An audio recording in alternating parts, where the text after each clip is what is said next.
I will say today's daf is Mem Gimel. We are beginning on Mem Beis Amud Beis 42b, and we left off, in the middle of the Mishnah. So about in the new parak, in the new Mishnah, about 2, 4, 6, 7 lines in. So the Gemara says, Mitzvahs lulav ketzad. So ultimately, again, how do you have a situation of lulav? Remember, again, the Mishnah said that sometimes the mitzvah of lulav is 6 days, sometimes it's 7 days. And the Gemara explained, when is it 7 days? When the first day of Yom Tov falls out on Shabbos. So that's the Gemara, that's the Mishnah is going to describe over here. A situation in which the first day of Yom Tov falls out on Shabbos. So what would happen? Mitzvah lulav ketzad Yom Tov Rishon Shel Chag Shechalios b'Shabbos. If the first day of Yom Tov falls out on Shabbos, Molichin Asulavein LaHarabayis. People would bring their lulav and their esrog to the Beis Hamikdash, to Harabayis, before Yom Tov starts on Erev Shabbos. V'chazonim mekablen mehen v'sojnos agabi itztiva, and the chazon and the attendants who would be working in the Beis Hamikdash. This was we learned about these chazanim before. Rashi says shamoshim shahayu sham l'tzarech tzibur. These were attendants who were there to help people. They were like the Beis Hamikdash docents. They were there to help people in the Beis Hamikdash. They would accept the lulav and esrogim, and then they would arrange them al gabi itztava. Itztava is a bench, so they would arrange them on benches. And the elders would place their lulavim in a particular chamber. Now, what would happen is the next morning people would come, and remember, on the first day of Yom Tov, you have to have your own lulav and esrog. So the problem, of course, becomes what happens if you don't end up getting your own. So now the Mishnah says something amazing. The Chazonim would teach the people to say, they would teach people to say that you should make a condition. Tomorrow when you come to get your lulav, if I get my own lulav, great. But if it turns out that I don't get my lulav, whoever in fact does receive my lulav should be a matana, should be a gift for that individual. Lamachar mashkim, in the next morning Shabbos, they would wake up.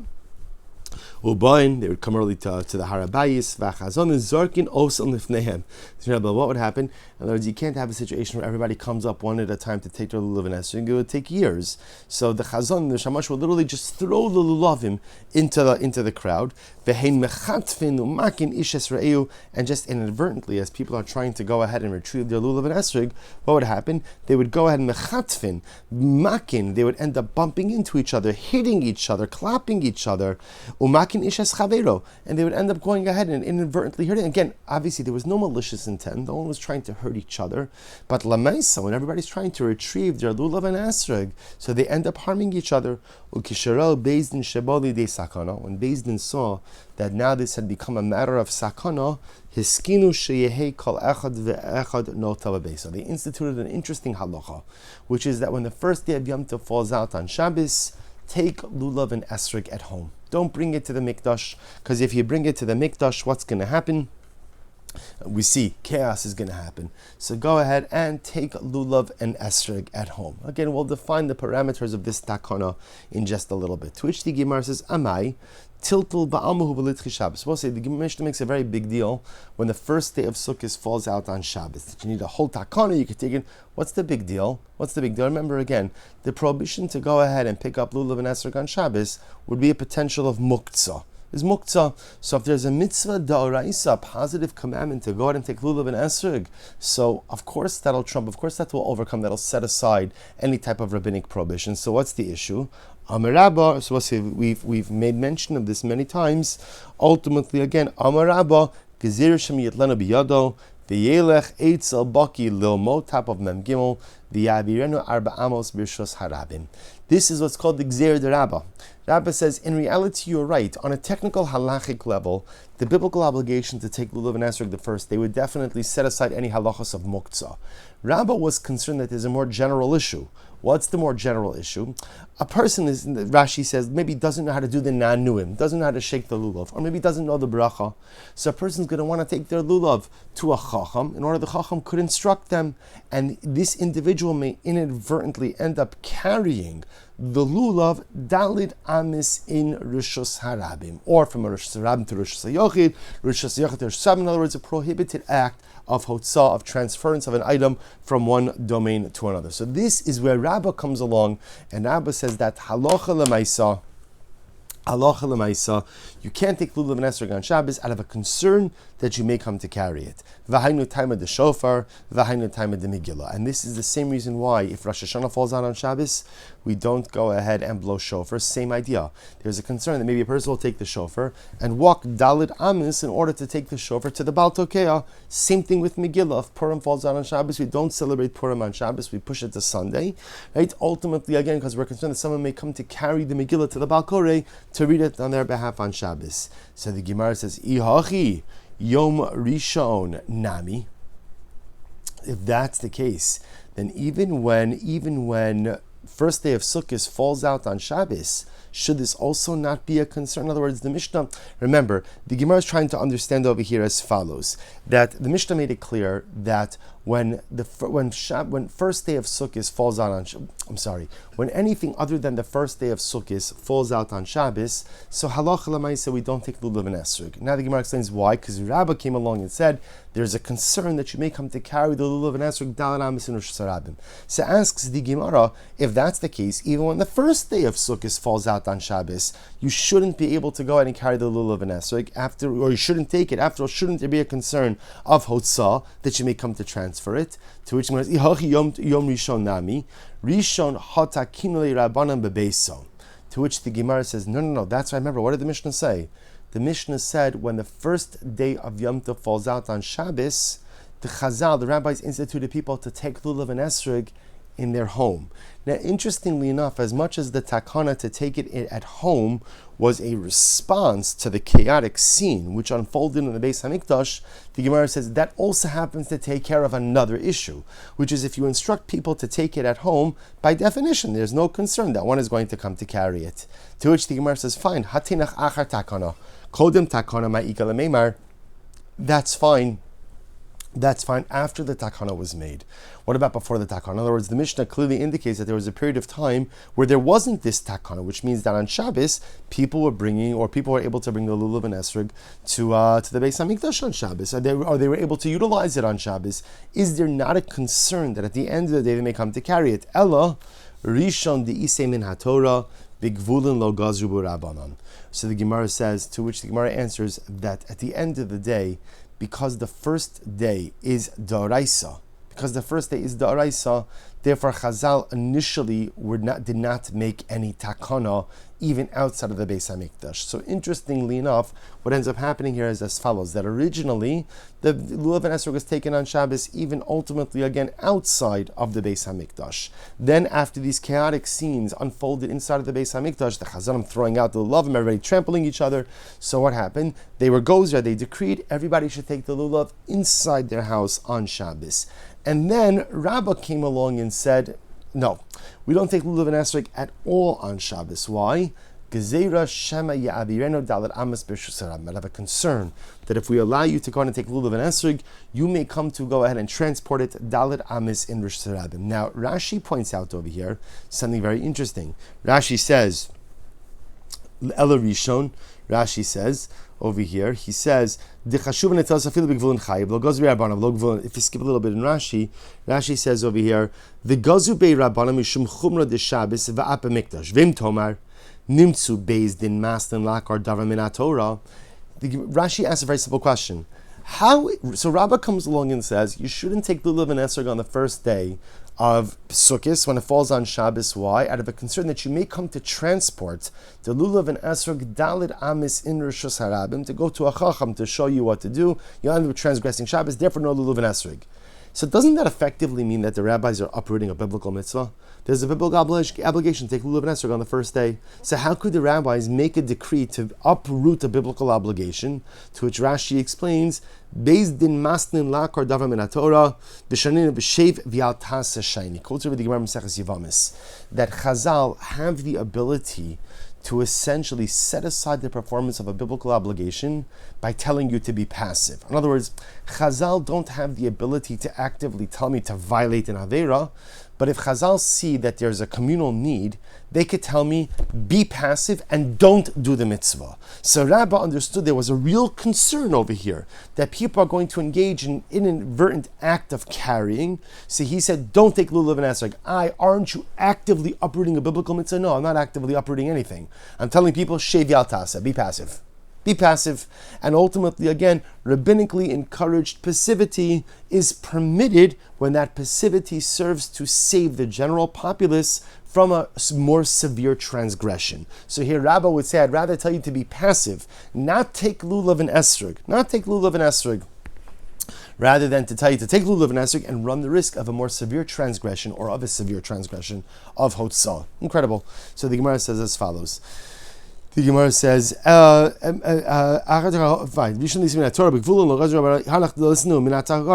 So the Gemara, let me finish reading it. So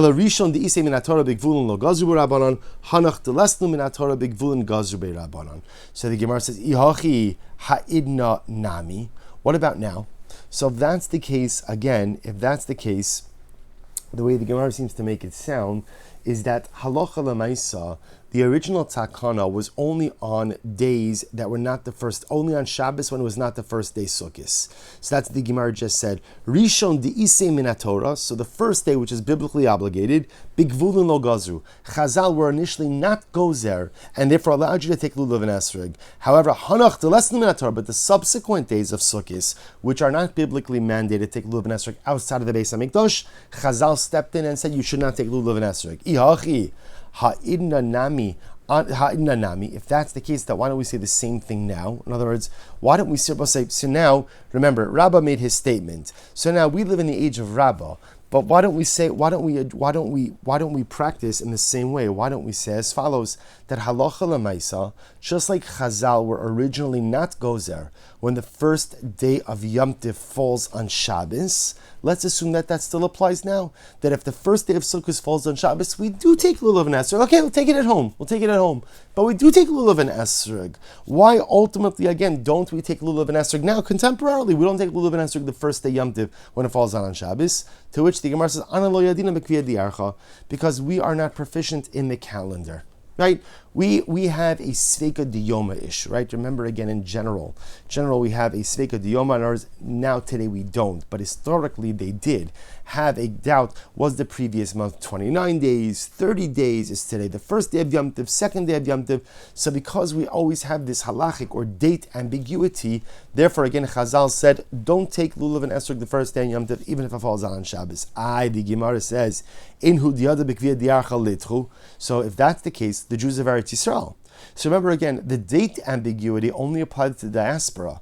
It never applied in Eretz Yisrael. Eretz Yisrael, they always had a solid understanding of time and of the calendar, because remember again, it was the Beis Din, the the High Court, which would declare the new month. The only reason there was date ambiguity outside of Eretz Yisrael is because sometimes it would take the witnesses some time to get there in order to testify about the new moon. This is Maseches Rosh Hashanah. We'll get to the Mirat Shem B'Shat Mitzlachos.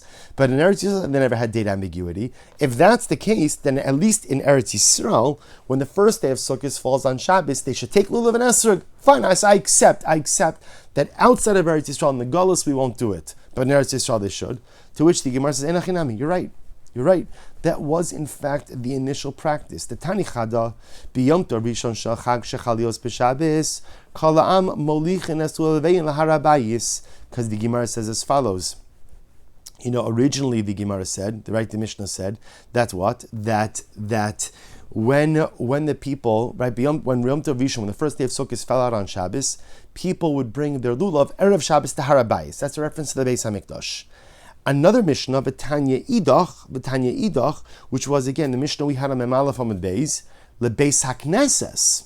Remember, we have two different Mishnahs. We have a Mishnah Mem Beis Amud Beis, which we just read today at the beginning of this parak, and then the Mishnah we had in Daf 2 days ago, where the Mishnah spoke about bringing the lulavim to shul on Erev Shabbos.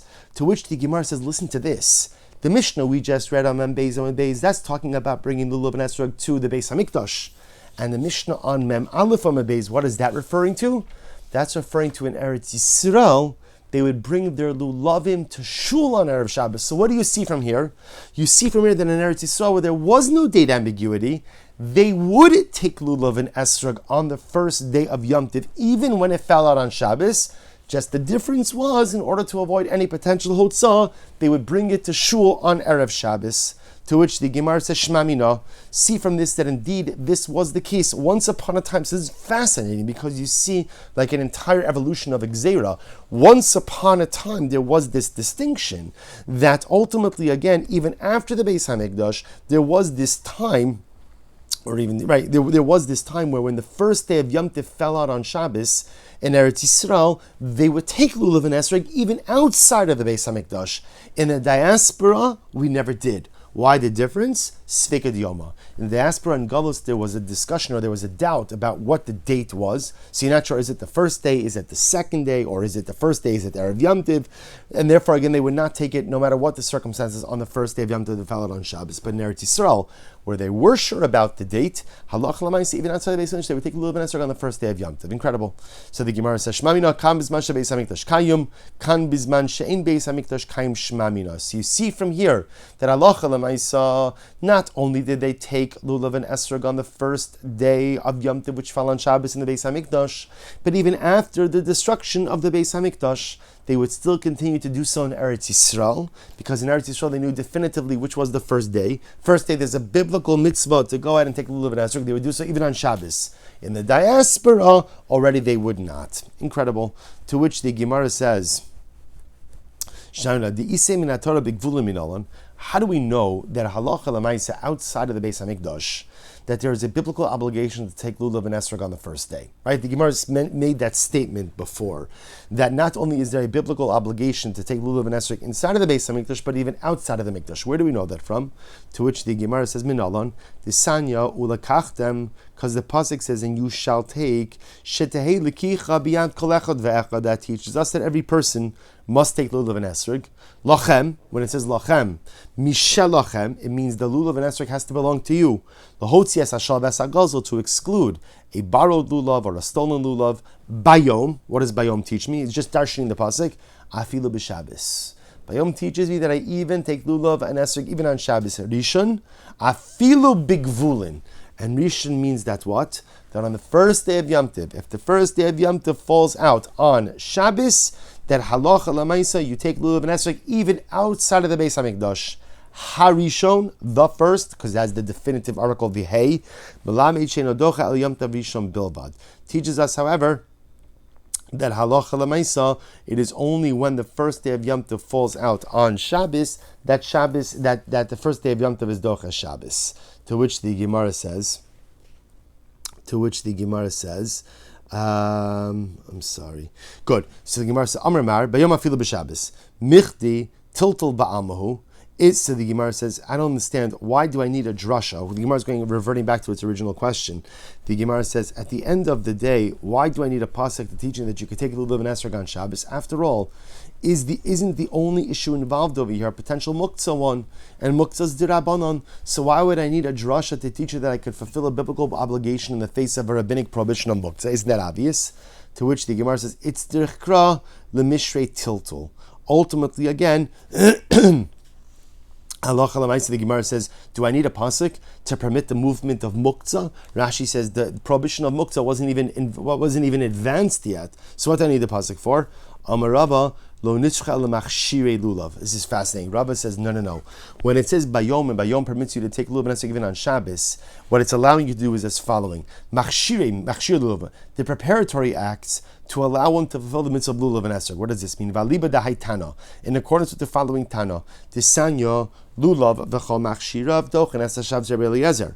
Rabbi Eliezer holds, will say that not only are you permitted to go ahead and take lulav and esrog on Shabbos, but halacha l'maisa, the machshire mitzvah, the preparatory acts. For example, let's say you forgot to cut off your lulav from the palm tree. You forgot to detach your esrog from the citron tree. Rabbi Eliezer says that halacha l'maisa, when we say bayom afilu b'Shabbos, it means everything involved to allow you to perform the mitzvah of lulav and esrog is permitted, even to cut it off the tree. My time with Rabbi Eliezer. What's Rabbi Eliezer's logic? Abrakra bayom, because the mitzvah says bayom afilu b'Shabbos. Anything you need to do in order to fulfill the mitzvah of lulav and esrog, even machshirei mitzvah, preparatory acts which will allow you to perform the mitzvah, will be permitted on Shabbos. V'Rabbanan, hai bayom ayavdili. What do the Rabbanan do with the word bayom?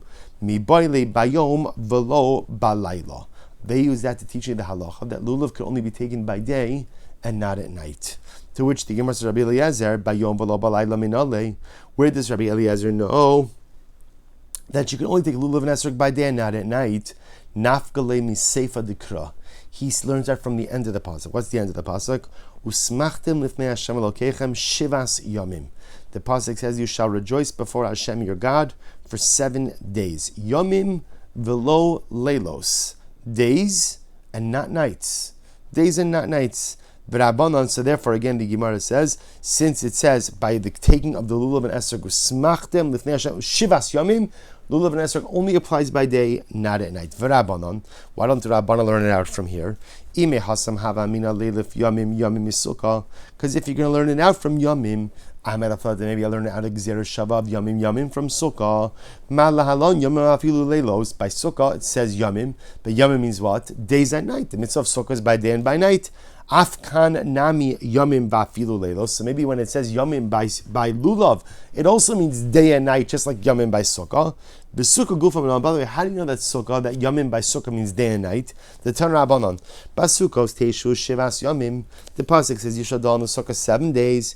Yomim va'afilu leilos. So Shivas Yomim. Yomim means days and nights. Ata Omer Yomim afilu leilos.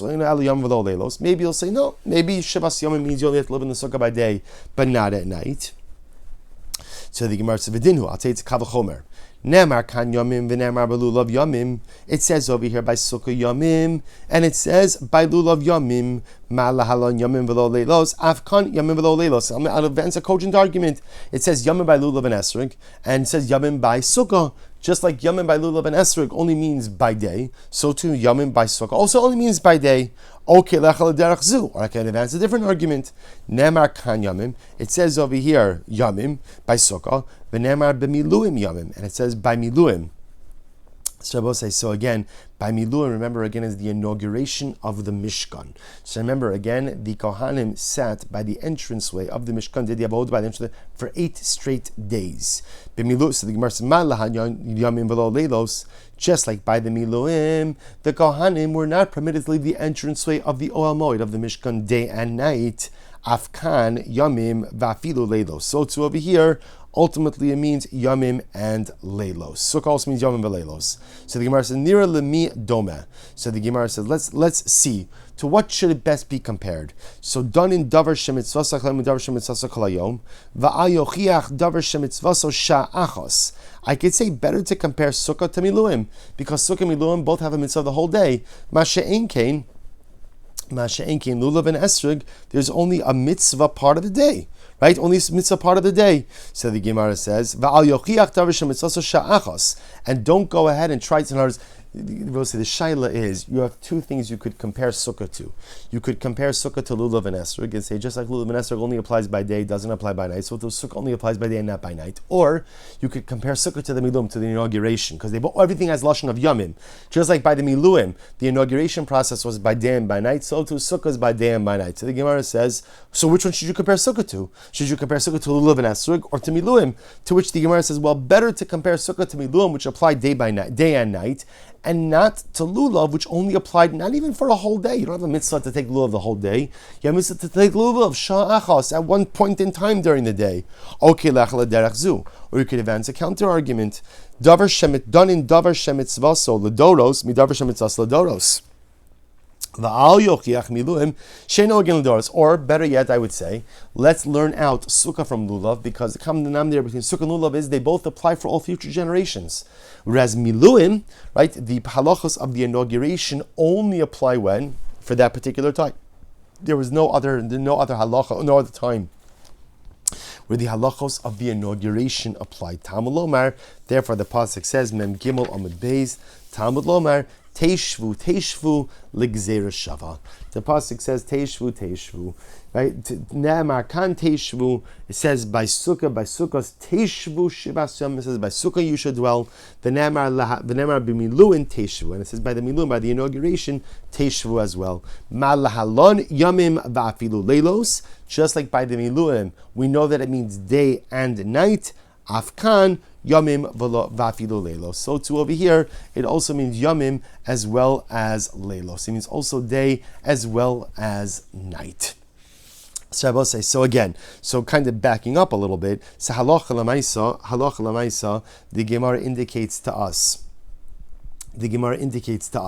that that halacha l'maisa,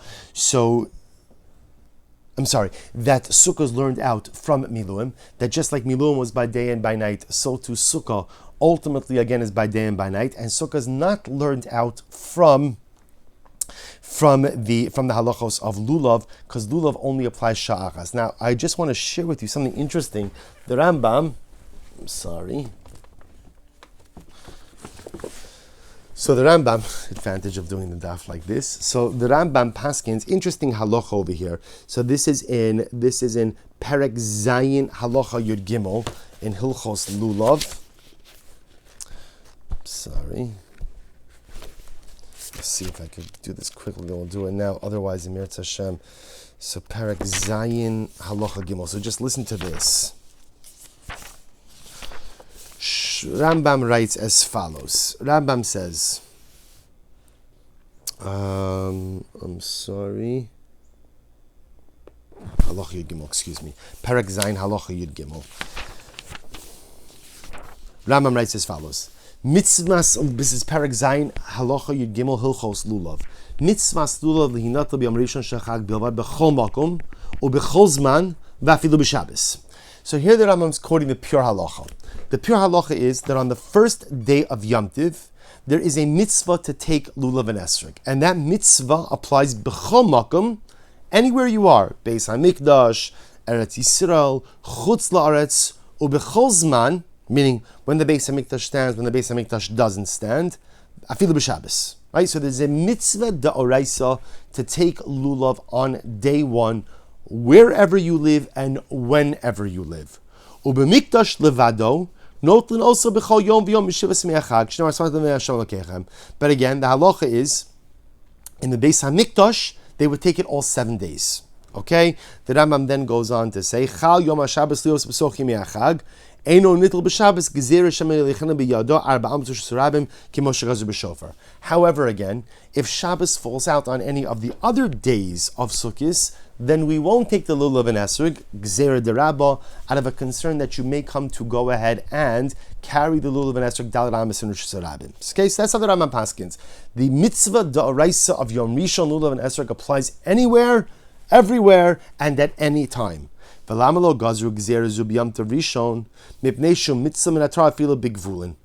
So ultimately, again, I'm just going to read to this Rambam. It's going to take you just a few moments. So again, the Rambam says, but I don't understand, Rabba, if you're concerned that on Shabbos someone's going to end up carrying the lulav dalet amis, so why wouldn't that concern exist on the first day also, even when the first day falls out on Shabbos? Shouldn't you say that any time Sukkot falls out on Shabbos, you don't take lulav and esrog even on the first day? To which the Rambam says, because halacha l'maisa, the first day is doraisa. The first day is doraisa. The first day is separate and distinct from the subsequent days. Fine. The Rambam then goes on to say, Mishecharav Beis Hamikdash hiskinu she'lulav nita b'chol makom b'chol shivas me'achag zecher l'mikdash. Now the Beis Hamikdash was destroyed, and remember again, as we saw in yesterday's daf, Rabbi Yochanan ben Zakkai instituted that we take the lulav all 7 days outside of the mikdash as well. Zecher l'mikdash. V'chal yom v'yom mevarech alav ashek shom mitzvah b'tzivan an latilas ulu meishem mitzvah divrei sofrim. V'takana zum kala takanas good. Rabbi Yochanan ben Zakkai instituted Beis Hamikdash is destroyed. Now we take lulav and esrog all 7 days zecher l'mikdash. So listen to this. Bizman shebeis Hamikdash kayom. This is in the halacha tes zayin. Hayalulav nital b'yom harishon shechalios b'Shabbos. V'chein b'shar makomos shiyadu bevadei shiyom zehu yom chag b'Eretz Yisrael.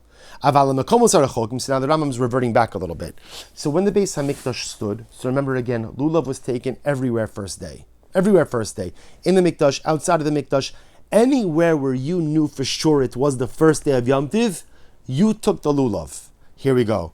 Mishechara Beis Hamikdash asrecham litas lulav b'Shabbos yom rishon va'afilu b'nei Eretz Yisrael shekichu es hachodesh mipnei b'nei hagvulin harachokin sheni yodin notlin shein yodin b'kiviyas hachodesh kedei shu adavar shavin hakol shavin b'davar zeh v'lo ye'elu notlin b'Shabbos ve'elu ein notlin. So this is absolutely incredible. So the Rambam says when the Beis Hamikdash was, so just so you follow the progression is very important. When the Beis Hamikdash stood, lulav was taken all 7 days in the Mikdash, only 1 day outside of the Beis Hamikdash. Which day? The first day, because that's D'oraisa. When the Beis Hamikdash stood, Sahalocha Lamaisa, everyone took it on Shabbos, right? Everyone took it on Shabbos. As long as you knew for sure that it was the first day Yom Tov, you had no date ambiguity, everyone took it on Shabbos. That's only the first day. If, however, again, any of the other days of Yom Tov fell out on Shabbos, they would not take lulav and esrog, again, out of the concern that you would come to go ahead and carry it Dalet Amos. When the Beis Hamikdash was destroyed, Rabbi Yochanan ben Zakkai instituted that everyone takes the lulav and esrog for 7 days, Zecher L'Mikdash. This is what we do to this very day. The Rambam then says something fascinating happened. After the Beis Hamikdash was destroyed, no one takes lulav on the first day when it falls out on Shabbos.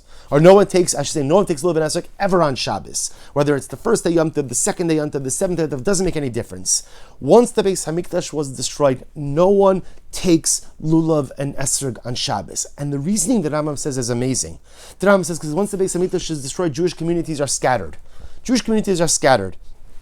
And what's going to happen? Some know the right date, some don't know the right date, right? This community has date ambiguity. This community doesn't have date ambiguity. So what's going to happen? It says the Rambam. Some are going to be doing like this, some are going to be doing like that, and that's not good. Therefore, the Rambam says, he says, Kedeshu hakol shavin b'davar zeh. It was important that everyone have uniform practice. V'lo elu notlin b'Shabbos ve'ein elu notlin. We don't want some taking on Shabbos, some not taking on Shabbos, which is why, again, this is what we understand. Contemporarily, this is what we do. The Beis Hamikdash was destroyed. No one takes lulav and esrog on Shabbos. Whether you live in Eretz Yisrael, whether you live in the diaspora, whether you know the real calendar, you don't know the real calendar, you have date ambiguity, you don't have date ambiguity, everyone does the same thing. Why, says the Rambam? In order that we not have differentiated practice. Shi'akol shavin. Let everyone be the same.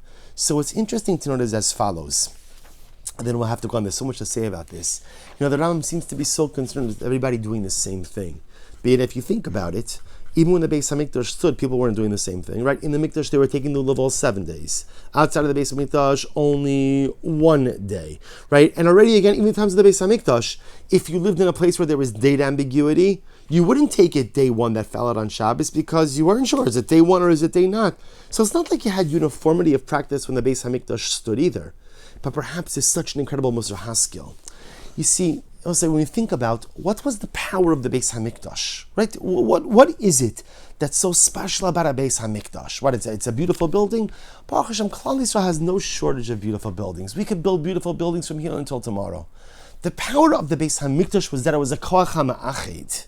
It was a glue. It was a unifying force. I've said this many times. There was only one Beis Hamikdash, right? There wasn't a Yeshivish Beis Hamikdash and a modern Orthodox Beis Hamikdash. There wasn't a Hasidish Beis Hamikdash and a Litvish Beis Hamikdash. Not an Ashkenazic one, not a Sephardic one. There wasn't Hashkama. There wasn't late. There wasn't young couples. There wasn't the Sachari. There wasn't this. There was one Beis Hamikdash. And that was the power of the Beis Hamikdash. There was one address for all of Klal Yisrael, one thing that held us together, one structure, one address where we came to communicate, commune, and to become together, to be one with HaKadosh Baruch Hu. That was the power of the Beis Hamikdash. Do you know what's so traumatic about the Churban? It's not the loss of a building. Buildings come down and they could go up just as easily. That's not what we mourn. We mourn the loss of that national glue. We mourn the loss of that national glue. And so the Rambam's saying that Rabbi Yochanan ben Zakkai and others, the rabbis of that time understood, with no Beis Hamikdash, with no glue to hold us together, we have to try to find other ways to create that koach hama'achid, to create that power of togetherness, to create that glue, to create that bond that holds us together. And therefore, again, Chazal said, we can't have some communities taking on Shabbos and others not taking on Shabbos. Kedei shihu hakol shavin is Lashon HaRambam. Chazal understood we have to try to find common ground. In the absence of the Beis Hamikdash, we have to do our part to go ahead and create achdus within the ranks of Klal Yisrael. When we mourn the Beis Hamikdash, what we mourn is the lack of a unifying presence. We mourn the lack of a koach hama'ached. And so our avoda in the absence of the Beis Hamikdash is to create that achdus in as many ways as we can, including something amazing. If you can build achdus by giving up the mitzvah of lulav on the first day of Yom Tiv, we'll do it. Isn't that incredible? We'd sooner give up a mitzvah da'oraisa on the first day of Sukkot than create a fractured and splintered people. Think about the things we argue about. Think about the things we disagree about. Think about all of the peyrod and all of the machlokes that we create over things that are not really all that important. And here Chazal, here the Rambam, Perek Zayin, Halacha Yud Zayin in Hilchos Lulav says that Chazal said, you know what, better to give up the mitzvah of Lulav on Yom Rishon in order not to create a peyrud, in order not to create the separation of Klal Yisrael. Better to give up a mitzvah da'oraisa of lulav and esrog and keep Klal Yisrael unified, keep Klal Yisrael together, keep Klal Yisrael on the same front. Better to give up that mitzvah. If Chazal are ready to give up a mitzvah da'oraisa of lulav and esrog for the achdus of Klal Yisrael, then we have to be ready sometimes to give up our pettiness, our agendas, sometimes even our ideologies and our hashkafas, which may or may not be correct, in order to create a sense of achdus and Klal Yisrael. You can't yield on everything. You can't give in on everything. You can't give up on everything. And the truth is, even achdus has, unfortunately, its limitations. But lamaisi, see, if Chazal are ready to sacrifice a mitzvah da'oraisa, then we must be willing to give of ourselves to create achdus and Klal Yisrael as well. Incredible. But let's go weiter. Then Gemara goes on Daf Mem Gimel Amud Beis and says as follows. Arava b'shiva. Let's at least begin this sugya today. Arava b'shiva. So the Gemara says Arava b'shiva cases. Remember again, the Mishnah said that the mitzvah of Arava. Now, interestingly enough, we'll see in tomorrow's Daf. We do not, tomorrow and the next day, we do not yet know exactly what this mitzvah of Arava is. What mitzvah of Arava are you referring to? It's certainly not referring to the mitzvah of Arava, the Arava and the Lulav. It's talking about some kind of independent mitzvah of Arava. So what is this? Again, we'll see. Right now, what we know in the Mishnah is sometimes the mitzvah of Arava applies for 6 days, sometimes it applies for 7 days. When does it apply on 7 days? For 7 days? When the 7th day of Sukkot falls out on Shabbos, you still take the Arava even on Shabbos. But again, if Shabbos were to fall out on any other day of Sukkot, you would not take the Arava on that day. So the Gemara says, Arava b'shvi, my time of Dachya Shabbos. Why does the mitzvah of Arava set aside the halachos of Shabbos? Why is it Docha Shabbos? Now I will say again, I just want to point out, we don't even know yet exactly what this mitzvah of Arava is, but we know that it's Docha Shabbos if the Shabbos falls out on the 7th day of Sukkot. Or I should say the 7th day of Sukkot falls out on Shabbos. So what's the reason? Rav Yochanan, Kedei lefarsam Hashem in HaTorah. In order to publicize the fact that the mitzvah of Arava is a biblical mitzvah. Now we're going to discuss this, that the mitzvah of Arava is not written in the Torah. The mitzvah of Arava is a halacha leMoshe miSinai. So there was a big machlokas about this between the Rabbanim and the Tzedukim. The Tzedukim felt there's no such thing as a mitzvah of Arava because they couldn't find it written anywhere in the Torah. So in order to publicize the fact that the mitzvah of Arava is a mitzvah da'oraisa, they would do it even on Shabbos. Ihachi lulav nami litchi kedei lefarsam Moshe in HaTorah. If that's the case, why do you say the same thing by lulav? Right? Lulav should also set aside ihachi lulav nami litchi kedei lefarsam Moshe in HaTorah. Why not go ahead and say the same thing by lulav? Rashi says lulav nami nitchu b'shar yamim b'mikdash kedei lefarsam Moshe in HaTorah. Now, what the Gemara is asking is like this: lulav in the mikdash is da'oraisa all 7 days. Yet the Mishnah said lulav is only docha Shabbos on if the first day of Sukkot falls out on Shabbos. But why don't you say, in order to highlight the fact that the mitzvah of lulav is da'oraisa in the Beis Hamikdash all 7 days, then lulav in the Mikdash should set aside Shabbos no matter what day of Sukkot falls out on Shabbos. To which the Gemara says lulav Gezira mishum derabba. No, because lulav we have the other issue. The gezira derabba, that a person may come to carry the lulav dalat amis in Rosh Hashanah. Ihachi arava nami nigzar. So why do we say something about arava? Why do we allow you to take the arava on the 7th day of Sukkot when it falls out on Shabbos? Aren't we concerned that maybe one will come to carry the arava dalat amis in Rosh Hashanah? To which the Gemara says, listen to this. Arava Shluchei Beis Din Maisila Lulav Lakal Maser. We're going to see that the mitzvah of Arava was not carried out by the general populace. It was carried out on behalf of Klal Yisrael in the Beis Hamikdash. And who did it? Representatives of the Beis Din. So it was given over, the mitzvah was given over to meticulous people. When it's given over to meticulous people, we could assume they're not going to accidentally transgress Shabbos. Lulav is a mitzvah upon every individual. So because it applies to every individual, one has to be concerned that in the course of performing the mitzvah, one may come to inadvertently violate Shabbos. If that's the case, then why is Arava only Docha Shabbos on the 7th day of Sukkot that falls on Shabbos? Why don't we say that the Arava service is Docha Shabbos any day of the Yom Tov that falls on Shabbos? Asi lifakfuke belulav. This is very interesting because one may come to go ahead and then begin to treat the mitzvah of lulav in a more disparaging or light fashion. In other words, if I see that Arava is Docha Shabbos any day of Yom Tov, versus Lulav is only Docha Shabbos on when the first day of Sukkot falls out on Shabbos, leads me to the logical conclusion that Arava is more important than Lulav. Well, if Arava is more important than Lulav, that may lead people to go ahead and take shortcuts with lulav. Very interesting.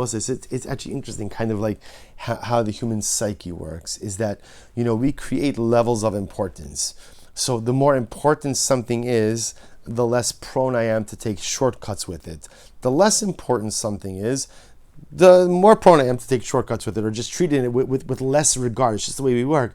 So, and the way we kind of create those constructs is very interesting. So the Gemara was concerned over here that if every day of Arava is Docha Shabbos, people are going to say, Arava is more important than Lulav. You'll say, so I'll let them say that, because if Arava is more important than Lulav, that means Lulav is less important. If Lulav is less important, then I can take shortcuts.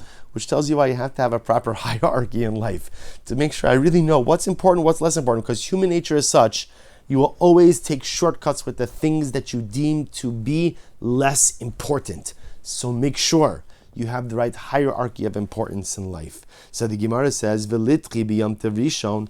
So why don't we just equate Arava and Lulav and say, just like Lulav is Docha Shabbos on the first day of Yom Tov, so to Arava is Docha Shabbos on the first day of Yom Tov as well. To which the Gemara says, Lo mucha milsa, because then it's not going to be apparent that it's Arava that's Docha Shabbos. Rather, what will people say? Amri, Lulav Udikadachi. They'll say ultimately, again, the only reason you're allowed to do the Arava service is because Arava is part of Lulav. And it was really Lulav that was Docha Shabbos, not Arava. But Chazal wanted people to see that the Arava service itself is Docha Shabbos. To which the Gemara said, "V'litri bechad mehanach." So why do you say that it's the 7th day of Arava that's Docha Shabbos? Let it be the 2nd day of Sukkot that's Docha Shabbos for the Arava. So the first day of Sukkot ultimately again will be Docha Shabbos. You could be Docha Shabbos for Lulav, and the 2nd day of Sukkot you could be Docha Shabbos for Arava.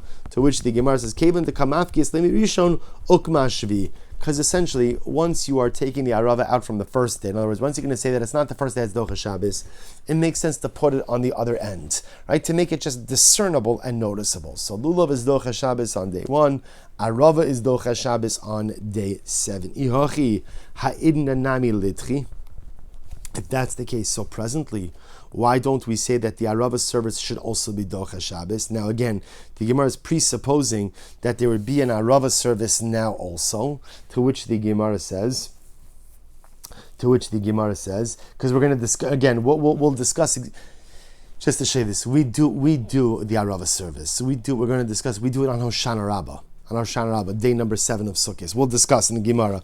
So why don't we say ultimately again that the same way that when the Mikdash stood, if the 7th day of Sukkot fell out on Shabbos, you'd be Docha Shabbos for the Arava service. So say so too now, even in the absence of the Beis HaMikdash, on day number 7, if it's Shabbos, you could take the Arava. To which the Gemara says, Analo Yadina B'Kviyah Diyarcha.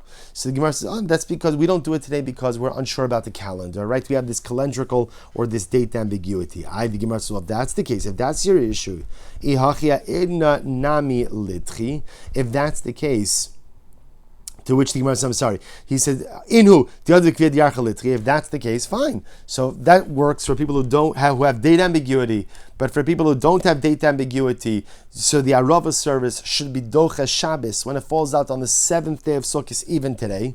To which the Gemara says, Ki asa bar hedya amar lo ikla. When bar hedya came along, he said that halach l'maaseh never comes out like that. He says the way we have the calendar arranged is that the seventh day of Sukkot never falls out on Shabbos. Ravin and all those others all the others who came from Bavel or who went back to Bavel said it does happen that way. The calendar is set up that way. Velo dachi, and even though it could happen that ultimately again the seventh day of Sukkot can fall out on Shabbos, it's not docha Shabbos for Rava contemporarily outside of the Beis Hamikdash, or as you say in the aftermath structure of the Beis Hamikdash. Velakashia Amr Rav Yosef man leimalon da'arava benatila dilm is so we'll say so. Therefore, what the Gemara is asking over is as follows. Here's what we have. We know that just like Lulav is Docha Shabbos, when it's the first day of Sukkot that falls out on Shabbos, Arava is Docha Shabbos, ultimately again when the seventh day of Sukkot falls out on Shabbos. And the reason Chazal ultimately again did this was Kedei Lefarsamat, to highlight the fact that the Arava service, whatever it is, the Arava service is a biblical obligation, is a mitzvah da'oraisa. We'll see where, we'll see what, we'll get to that. The Gemara then deals with, okay, what about now? What about now? So there's a whole discussion. So again, obviously where there's date ambiguity, you're not going to allow the seventh day to be Docha Shabbos for Arava purposes, because you don't have the 7 days or the seventh day. What if you don't have any date ambiguity? So then there's a calendrical machlokes. Is the calendar set up in a way where the seventh day of Sukkot could ever fall out on Shabbos? That's a machlokes. So the Gemara says, listen to this. Now this whole discussion presupposes that the mitzvah of Arava is that you take the Arava. So that's the whole discussion. Can you take the Arava on the seventh day? Or I should say, the Mishnah said you do take the Arava on the seventh day of Sukkot, even though it's Shabbos. Who says the mitzvah is to take the Arava? Dilma bizikifa. Maybe the only mitzvah of Arava, and we'll discuss this in greater depth, maybe the only mitzvah of Arava is to literally take it and lean it against the Mizbeach. In other words, maybe that's the mitzvah. Who says the mitzvah is to take the Arava? Say Abaye. Abaye says, what's the kasha? What's the kasha? So the Gemara says as follows. The Gemara says, Eisvei, and we'll say, and again, obviously, if also that's the case that the mitzvah of Arava is to rest it against the Mizbeach, of course what that means is, if there's no Mizbeach, there's no mitzvah of Arava. Right, that Rashi points this out. So obviously, again, that would mean contemporarily there is no such concept of the mitzvah of Arava being Docha Shabbos, even on day number 7. Seisve Abaye Lulav va'Arava Shisha v'Shiva. Remember again, the Mishnah said that sometimes the mitzvah of Lulav and Arava could apply for 6 days or 7 days. My love kilulav. Now it's interesting to note that the Mishnah groups Arava together with Lulav. Is it not to teach us the following? Ma Lulav binatila, af Arava binatila. Just like Lulav ultimately again is taken, so to Arava is taken as well. In other words, the Tila means you pick it up and you take it. So just like the Lulav is picked up and taken, so to Arava is picked up and taken. Maybe not. Maybe not. Midei area, hakidisa v'hakidisa. Maybe not. In other words, just because they're mentioned together doesn't automatically mean that they share the same qualification, same characteristic of Natila. Maybe Lulav has Natila, it's taken, and Arava is just Zakifa. You lean it against the Mizbeach. Esvei Abaye Sabai raises a kasha. Bechol yom makifin es hamizbeach pamachos. Also, we're going to see this. This is in Friday's daf in Meretz Shabbos's daf. We'll see this. So the Gemara says, Bechol yom makifin es hamizbeach pamachos. Every day, meaning every day of Sukkot, they would circle the Mizbeach with the Arava once. V'osayom sheva, I should say they would circle the Mizbeach once. V'osayom, that day, again we'll discuss which day that was, sheva pamim, ultimately again 7 days. Now what are they circling with? My love ba'arava, they're not circling with the Arava, which shows you that again the Arava is taken, not just simply leaned against the Mizbeach. To which Gemara says, lo, b'lulav, maybe not. No, maybe it means they would circle the Mizbeach, holding their lulav and esrog. But maybe once again, Arava was just simply placed against the Mizbeach. V'am Rav Nachman Rav Baravua ba'arava. Hi, but Rav Nachman saying Rav Baravua, no, they took the Arava, they circled with the Arava. Amrlei hu amrlecha ba'arava va'ana amina balulav. So it's machlokes, interesting machlokes. We know that they circled the Mizbeach once every day, and on the 7th day, they circled 7 times. 7 days circled 7 times.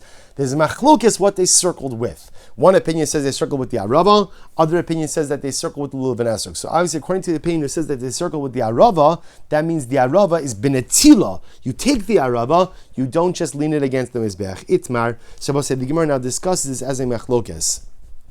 Itmar, Rabbi Lazar Omer Belulav, Rav Shula Bar Nasan Omer Rabbi Chanina Ba'arava. So we'll say this is the machlokes. What did they circle the mizbeach with? One opinion says a lulav, another opinion says an arava. V'chin Omer Rav Nachman Omer Baravua Ba'arava. Another opinion arava. Omer Le Rava, the Rabbi Yitzchak Beidi Rabbi Bar Chana Bar Uriah. So Rava said to Rabbi Yitzchak, the son of Rabbi Bar Chana Bar Uriah. Bar Uriah means son of the light, which is the way they used to refer to Talmidei Chachamim. Son of the light, Bar Uriah. I'm going to tell you something beautiful that your father used to say. What did your father say? When the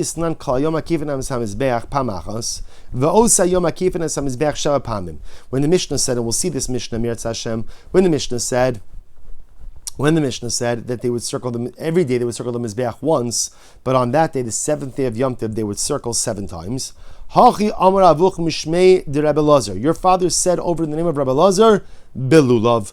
Ultimately, again, with the lulav. What did they circle with? The lulav. Shabbos said there seems to be another raya to the fact that when they would circle the mizbeach, they would circle with the lulav. So we'll stop over here for today, but here's what we know. We know that halacha l'maisa the mitzvah take arava all 7 days. We know that the Mishnah tells us that only the 7th day of arava was docha Shabbos.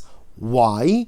Again, it was Docha Shabbos Kedei Lefarsama, to show that it was a biblical obligation to go ahead and take Arava. From where do we know that it was a biblical obligation to take Arava? It's a halacha l'Moshe Sinai.